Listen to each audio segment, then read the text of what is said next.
제33장. 저희가 어제 장면에서 이 장면을 봤는데요. 이 야곱이 형 에서를 만나야 되는 굉장히 큰 그 삶의 위기 가운데, 그 문제 가운데 어떤 방식을 취했습니까?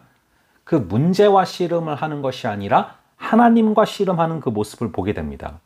여러분, 그래서 우리 역시도요, 어떤 문제가 생겼을 때 그 문제에 빠지기보다는 그 문제 가운데서 하나님과 씨름을 해야 됩니다. 하나님과 씨름을 해야 된다는 얘기는 말씀이 곧 하나님 아니십니까? 그래서 어떤 문제가 생겼을 때 우리가 말씀과 씨름해야 돼요. 그 말씀을 통해서 우리에게 무엇을 깨닫게 하기를 원하시는가? 이 말씀을 붙들고 씨름할 때 그 문제 가운데 온전한 해결이 임하는 것을 바라보게 되죠. 그래서 오늘 장면이 나오게 되는데요. 이처럼 야곱은 일이 안 풀릴 때마다 하나님께 엎드리고 또 하나님께 그 말씀을 구하게 됩니다. 그래서 문제 때문에 기도하게 되고 그래서 위기가 지나가는 것이죠. 그래서 이제 오늘 기도한 후에 벌어지는 일들, 즉 말씀을 붙들고 하나님과 씨름한 후에 벌어지는 일들을 바라보면요. 1절에 야곱이 눈을 들어보니 에서가 400명의 장정을 거느리고 오고 있는지라. 자, 지금도 그렇지만 이 당시에 400명의 장정이라는 것은 엄청난 수를 지금 데리고 오고 있는 거예요.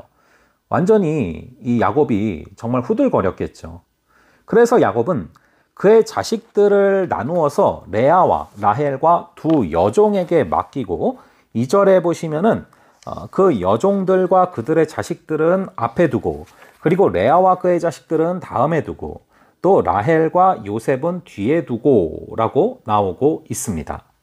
자, 여기서도 가족들을 줄을 세우고 있는데도 정확히 보이는 것은 이 요셉과 라헬만은 살려야겠다라는 그런 속셈이 정확히 드러나고 있는 것이죠. 그래서 어떤 일이 생겼다 그러면은 이 둘만이라도 살려야겠다. 뭐 이런 속셈이 보이고 있는 것이죠. 자, 그렇게 야곱은 참 끝까지 치열하게 또 머리를 쓰고 있어요. 그리고 3절에 보면 자기는 그들 앞에서 나아가되 몸을 7번 땅에 굽히며 그의 형 에서에게 가까이 가니, 여러분 이것은 완전한 굴종입니다. 왕에게 하던 절을 하는 것이죠. 뭐 쌍둥이 형이니까 사실은 거의 뭐 같은 나이인데 이렇게까지 하고 있는 것입니다. 그런데 4절에 보면은 에서가 달려와서 그를 맞이하여 안고 목을 어긋맞추어 그와 입 맞추고 서로 웁니다. 자, 의외의 모습이죠. 여러분, 사실 어쩌면 에서는 이것을 마음에 담아두고 있지 않았을지도 모릅니다. 굉장히 호탕한 성격이죠. 이 야곱과는 다른 어떤 캐릭터란 말이죠. 자, 어쨌거나 이렇게 완전히 마음이 풀려있는 모습을 보게 되는데요. 사실은 이것은 그냥 벌어진 일이 아니죠. 하나님께서 정말 두렵고 답답한 그 상황 가운데서 정말 중요한 것은 상황의 변화 이전에 하나님과의 깊은 만남인 거예요. 하나님과의 깊은 만남, 말씀과의 씨름이 있었기 때문에 이러한 상황의 변화가 다가오게 되는 것이죠. 여기서 우리는 다시금 하나님과의 만남이 우리 삶의 정황까지 바꾸는 것을 바라보게 됩니다. 자, 그래서 이 사건을 통해서 너그러워진 에서를 만나는 그 모습을 보게 되는 것이죠. 자, 이것은 야곱이 형이 나를 죽일 것 같아서 목숨 걸고 기도했기 때문에 벌어진 일들이라는 거예요. 자, 여러분, 야곱이 목숨 걸고 기도했을 때 무슨 일들이 벌어졌습니까? 야곱을 이스라엘로 바꿔주셨습니다. 그 이름을 바꿔주셨고 정체성을 바꿔주셨습니다. 그리고 환도뼈를 쳐서 다리가 절게 되죠. 즉, 정확한 것은 야곱이 그 상황을 놓고 간절히 기도하고 엎드려서 정말 하나님께 매달리고 말씀과 씨름했을 때 중요한 것은 그 기도하는 야곱이 변했다는 거예요. 야곱을 바꿔주십니다. 자, 그래서 이 기도 가운데 내 마음의 두려움이 떠나가는 게 바로 기도 응답이죠. 그리고 야곱의 이름이 이스라엘로 바뀌고 다리를 절게 되고 이렇게 상황에 대한 변화보다는 야곱 자체가 변했다는 거예요. 그런데 그 모습, 다리를 절게 되는 그 사인이 생기지 않았습니까? 하나님이 야곱을 만나주신 사인 아닙니까? 그걸 볼 때마다 야곱 자신이 하나님을 떠올리지 않았겠습니까? 그런데 그 다리를 저는 모습을 보고 오히려 에서가 동생을 불쌍히 여기는 마음이 들게 되는 것이죠. 자, 그래서 에서가 달려와서 그를 맞이하여 안고 목을 어긋맞추어 그와 입 맞추고 서로 울지 않습니까? 여러분, 이 몇 장 앞에서 라반도 그랬습니다. 이 야곱을 죽이려고 달려들었고 추격했는데 결국 따라잡았는데 우리 하나님께서 야곱의 기도를 들으시고 꿈에 하나님이 나타나셔서 이 라반의 꿈에 나타나셔서 이 야곱을 지키시지 않으십니까? 자, 이처럼 우리가 문제 가운데 문제와 씨름하는 것이 아니라 문제 가운데 하나님과 씨름할 때, 하나님의 말씀과 씨름할 때 주님께서는 이러한 역사들을 일으키신다라는 것입니다.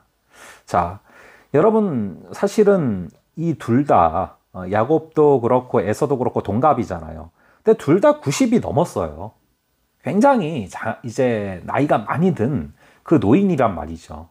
그래서 이 400명의 장정들은 사실 이렇게 둘이 같이 만나서 이렇게 맞이하여 안고 목을 어금 맞추고 입 맞추고 서로 우는 모습을 보면서 이럴 거면 우리가 왜 왔지? 뭐 그런 생각을 했을 수도 있어요. 이 과정은 결국에 하나님이 야곱을 바꾸어가는 과정이었던 것입니다. 간절히 바라기는요. 오늘도 우리가 삶을 살아갈 때 정말 이렇게 우리 하나님께서 정말 우리가 큰 문제라고 생각했던 문제들도 하나님의 역사가 있으면 생각보다 굉장히 쉽게 생각지도 못했던 어떤 방법으로 해결되는 역사가 임하게 될 줄로 믿습니다. 그래서 우리가 문제 가운데 매몰돼서 문제 가운데 허우적거리다 문제 가운데 빠져 죽는 것이 아니라 이 문제 가운데 하나님을 씨름하고 문제 가운데 말씀을 바라보고 문제 가운데 말씀과 씨름하며 우리가 걸어갈 때 우리는 예상치 못한 하나님의 응답을 경험하게 될 줄로 믿습니다. 잠시 기도하겠습니다.